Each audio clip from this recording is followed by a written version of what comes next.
అనేది మనది అనేది మనం అందరం కూడా కలిసికట్టుగా ఓనర్షిప్ తీసుకోవాలి. ఆ ఫైర్ అనేది రావాలి. పార్టీని దేశంలో ఏ దేశంలో ఏ పార్టీ లేనంత ఇంత బలంగా ఈ పార్టీని చేయాలని చెప్పి దృఢ సంకల్పంతో నిర్ణయం తీసుకొని ఈ అడుగులు వేస్తాను కదా నేను. అందుకని ఈ అడుగులు వేస్తాను. కేవలం కూడా కాల 4 నెలలు అయింది.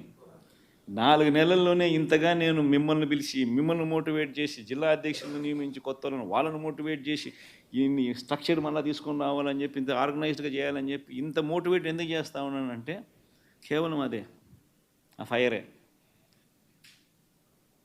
ఎట్టి పరిస్థితుల్లోనూ this party should become the strongest party in the country. కొన్ని లక్షల మంది మనల్ని ప్రేమించిన కార్యకర్తలు, కోట్ల మంది మనకు అభిమానించే ఓటర్సు, ఇంతమంది అభిమానస్తులు మనకు ఉన్నారు. వీళ్ళందరి కోసం మనం నిలబడాల్సిన అవసరం ఉంది. వీళ్ళందరికీ మంచి చేయాలని అంటే మనం ఆ సీట్లో ఉండగలిగితేనే మంచి చేయగలుగుతాం. దానికోసం అని చెప్పి మనం గట్టిగా యుద్ధం చేయాల్సి వస్తూ ఉంది. ఖచ్చితంగా గుర్తుపెట్టుకుంటాం. సో ఒక స్ట్రక్చర్డ్ పద్ధతిలో పార్టీ బలోపేతానికి గ్రామ స్థాయి నుంచి పార్టీ ఆర్గనైజ్డ్ స్ట్రక్చర్గా తయారు చేయడం కోసం, ఆర్గనైజ్డ్గా ఉండేదానికోసం బిల్డింగ్ స్ట్రక్చర్ తీసుకొచ్చే కార్యక్రమం చేస్తూ ఉన్నాం. ఆ దిశగా అడుగులు సీరియస్గా వేస్తూ ఉన్నాం. ఇప్పటికీ 4 నెలలు అయిపోయింది. ఇప్పటికే ప్రభుత్వం మీద వ్యతిరేకత గమనిస్తూనే ఉన్నాం. ఒక పక్క సూపర్ 6లు లేవు, ఒక పక్క సూపర్ 7లు లేవు, ఒక పక్క అబద్ధాలు అన్నది మోసం కింద కన్వర్ట్ అయిపోయింది, మోసం కింద కన్వర్ట్ అయింది, కోపం కింద కన్వర్ట్ అవుతుంది ప్రజల్లో. అన్ని విషయాలలోనూ ఈ ప్రభుత్వం పూర్తిగా అన్ని రకాలుగాను ఇదే రకమైన కొలాప్స్ అయ్యే పరిస్థితులకే పాలన ఉంది. స్కూళ్ళు పోయినాయి, ఫీజు రీయింబర్స్మెంట్లు పోయినాయి, హాస్పిటళ్ళు పోయినాయి, ఆరోగ్యశ్రీలు పోయినాయి, ఆరోగ్య ఆశ్రయాలు పోయినాయి, డోర్ డెలివరీ పోయింది, జన్మభూమి కమిటీలు వచ్చినాయి. సో ఎన్ని కనిపిస్తూ ఉన్నాయండి. చదువులు లేవు, చదువులు పోయినాయి, వ్యవసాయం పోయింది, పెట్టుబడి సాయం పోయింది, ఫ్రీ ఇన్సూరెన్స్ పోయింది, ఆర్వీకేలు పోయినాయి, అన్నీ పోయినాయి. పూర్తిగా గవర్నెన్స్ అంటే ఏదైతే మార్గదర్శకంగా రోల్ మోడల్గా నిలబడాల్సిన రంగాలు వ్యవసాయము, చదువులు, వైద్యము, 3 రంగాలు తిరోగమనమే. గవర్నెన్స్ అనేది లేదు. ఇష్టం వచ్చినట్టుగా దొంగ కేసులు పెట్టి రెడ్ బుక్ పరిపాలనతో దొంగ కేసులను ప్రోత్సహిస్తూ ఉన్నారు.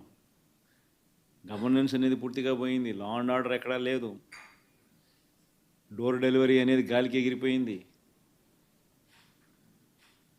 ఇంతకుముందు పారదర్శకతంగా ఇచ్చే పరిస్థితి, ఈరోజు పారదర్శకత అనే పదం లేక ఈరోజు విజయవాడలో కనీసం ఫ్లడ్ ఎన్యూమరేషన్ చేయలేని పరిస్థితి.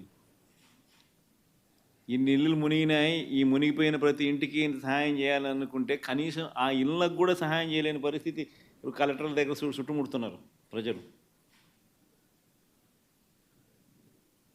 అంటే ఒక ట్రాన్స్పరెన్సీ లేదు, ఒక పారదర్శకత లేదు. కొందరికే నచ్చినోనికే ఇవ్వాలనుకుంటే ఇస్తారు. ఇవన్నీ స్టార్ట్ అయిపోయినాయి. 4 నెలలకే ప్రభుత్వం మీద వ్యతిరేకత అన్నది తారాస్థాయికి వెళ్ళిపోయి, ఏ తారాస్థాయికి వెళ్ళిపోయిందనంటే వాళ్ళకు కూడా అది అర్థమయ్యి టాపిక్లు డైవర్ట్ చేసేందుకు కొత్త టాపిక్లు తీసుకొస్తూ ఉన్నారు. పార్టీ కోసం ఎవరైతే పనిచేసినారో, పార్టీ కోసం ఎవరైతే కష్టపడినారో, పార్టీ కోసం ఎవరైతే నష్టపోయినారో వీళ్ళే ఆ బాధ్యతల్లో ఉంటారు. సో పార్టీ అనేది మనది అనేది మనం అందరం కూడా కలిసికట్టుగా ఓనర్షిప్ తీసుకోవాలి. ఆ ఫైర్ అనేది రావాలి. పార్టీని దేశంలో ఏ పార్టీ లేనంత ఇంత బలంగా ఈ పార్టీని చేయాలని చెప్పి దృఢ సంకల్పంతో నిర్ణయం తీసుకొని ఈ అడుగులు వేస్తాను కదా నేను. అందుకని ఈ అడుగులు వేస్తాను. కేవలం ఎన్నికలు అయిపోయి 4 నెలలు కూడా కాల, 4 నెలలు అయింది. 4 నెలల్లోనే ఇంతగా నేను మిమ్మల్ని పిలిచి మిమ్మల్ని మోటివేట్ చేసి జిల్లా అధ్యక్షులను నియమించి కొత్తలను వాళ్ళను మోటివేట్ చేసి ఈ స్ట్రక్చర్ మళ్ళీ తీసుకొని రావాలని చెప్పి ఇంత ఆర్గనైజ్డ్గా చేయాలని చెప్పి ఇంత మోటివేట్ ఎందుకు చేస్తూ ఉన్నానంటే కేవలం అదే, ఆ ఫైరే. ఎట్టి పరిస్థితుల్లోనూ this party should become the strongest party in the country. కొన్ని లక్షల మంది మనల్ని ప్రేమించిన కార్యకర్తలు, కోట్ల మంది మనకు అభిమానించే ఓటర్సు, ఇంతమంది అభిమానస్తులు మనకు ఉన్నారు. వీళ్ళందరి కోసం మనం నిలబడాల్సిన అవసరం ఉంది. అందరికీ మంచి చేయాలని అంటే మనం ఆ సీట్లో ఉండగలిగితేనే మంచి చేయగలుగుతాం. దానికోసం అని చెప్పి మనం గట్టిగా యుద్ధం చేయాల్సి వస్తూ ఉంది. ఖచ్చితంగా గుర్తుపెట్టుకుంటాం. సో ఒక స్ట్రక్చర్డ్ పద్ధతిలో పార్టీ బలోపేతానికి గ్రామ స్థాయి నుంచి పార్టీ ఆర్గనైజ్డ్ స్ట్రక్చర్గా తయారు చేయడం కోసం, ఆర్గనైజ్డ్గా ఉండేదానికోసం బిల్డింగ్ స్ట్రక్చర్ తీసుకొచ్చే కార్యక్రమం చేస్తూ ఉన్నాం. ఆ దిశగా అడుగులు సీరియస్గా వేస్తూ ఉన్నాం. ఇప్పటికీ 4 నెలలు అయిపోయింది. ఇప్పటికే ప్రభుత్వం మీద వ్యతిరేకత గమనిస్తూనే ఉన్నాం. ఒక పక్క సూపర్ 6లు లేవు, ఒక పక్క సూపర్ 7లు లేవు, ఒక పక్క అబద్ధాలు అన్నది మోసం కింద కన్వర్ట్ అయిపోయింది. మోసం కింద కన్వర్ట్ అయింది, కోపం కింద కన్వర్ట్ అవుతుంది ప్రజల్లో. అన్ని విషయాలలోనూ ఈ ప్రభుత్వం పూర్తిగా అన్ని రకాలుగాను ఇదే రకమైన కొలాప్స్ అయ్యే పరిస్థితిలోకే పాలన ఉంది. స్కూళ్ళు పోయినాయి, ఫీజు రీయింబర్స్మెంట్లు పోయినాయి, హాస్పిటళ్ళు పోయినాయి, ఆరోగ్యశ్రీలు పోయినాయి, ఆరోగ్య ఆశ్రయాలు పోయినాయి, డోర్ డెలివరీ పోయింది, జన్మభూమి కమిటీలు వచ్చినాయి. సో ఎన్ని కనిపిస్తూ ఉన్నాయండి. చదువులు లేవు, చదువులు పోయినాయి, వ్యవసాయం పోయింది, పెట్టుబడి సాయం పోయింది, ఫ్రీ ఇన్సూరెన్స్ పోయింది, ఆర్బీకేలు పోయినాయి, అన్నీ పోయినాయి. పూర్తిగా గవర్నెన్స్ అంటే ఏదైతే మార్గదర్శకంగా రోల్ మోడల్గా నిలబడాల్సిన రంగాలు వ్యవసాయము, చదువులు, వైద్యము, 3 రంగాలు తిరోగమనమే. గవర్నెన్స్ అనేది లేదు. ఇష్టం వచ్చినట్టుగా దొంగ కేసులు పెట్టి రెడ్ బుక్ పరిపాలనతో దొంగ కేసులను ప్రోత్సహిస్తూ ఉన్నారు.